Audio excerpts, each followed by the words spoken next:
আসসালামু আলাইকুম guys, welcome back to my another blog. আজকে আমি বানাবো ম্যাঙ্গো মিল্কশেক। চলো গাইস, কিভাবে আমি ম্যাঙ্গো মিল্কশেক বানাই। ম্যাঙ্গো মিল্কশেকের জন্য নিয়ে নিয়েছি দুইটা আম ভালোভাবে ধুয়ে নিয়েছি। গাইস, এখন আমগুলো কেটে নিব।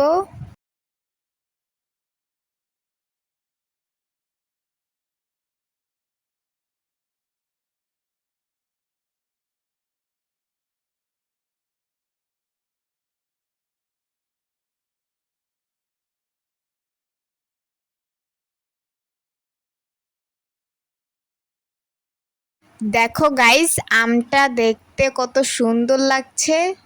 গাইস, এখন আমি আমগুলো ছাড়িয়ে নিব। গাইস, আমি আমগুলো চামচের সাহায্যে ছাড়িয়ে নিচ্ছি।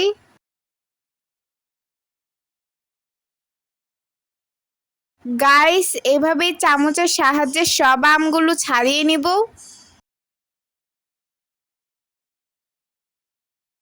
গাইস, এখন আমি আমের বোড়া থেকে আমগুলো ছাড়িয়ে নিব।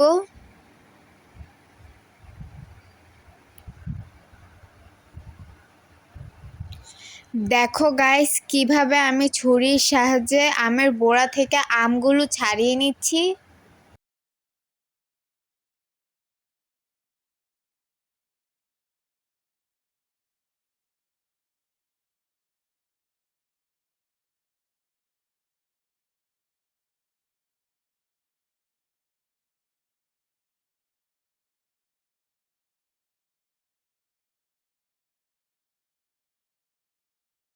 এইভাবেই ছুরির সাহায্যে আমের বোড়া থেকে আমগুলো ছাড়িয়ে নিতে হবে।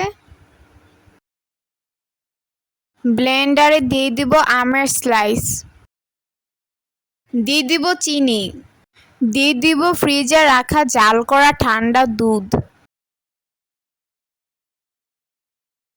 এখন মিশ্রণটা ব্লেন্ড করে নিব।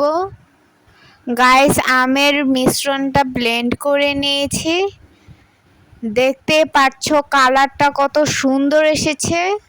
নিয়ে নিয়েছি 2টা গ্লাস। এখন এটাতে ম্যাঙ্গো মিল্কশেক পরিবেশন করে নিব।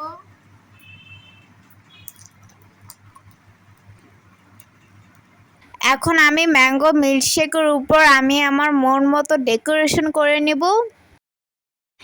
এখন দিয়ে দিব কেটে রাখা ছোট ছোট ম্যাঙ্গো স্লাইস। দিয়ে দিচ্ছি কেটে রাখা ছোট ছোট ম্যাঙ্গো স্লাইস। এখন দিয়ে দিব কেটে রাখা বাদাম।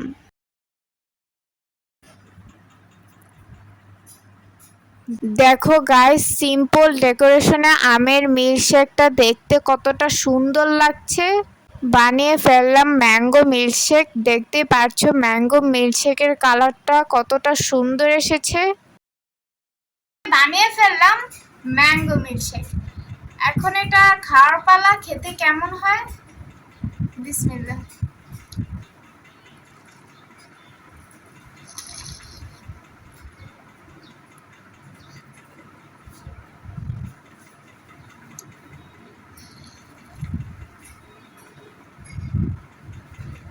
গাইস, যারা এখনো এই রেসিপিটা ট্রাই করোনি তারা কিন্তু অনেক বড় মিস করে ফেলছো। তো খেতে জাস্ট অসাধারণ হয়েছে। এখনো আমের সিজন আছে, তাই অবশ্যই এই রেসিপিটা ট্রাই করবা।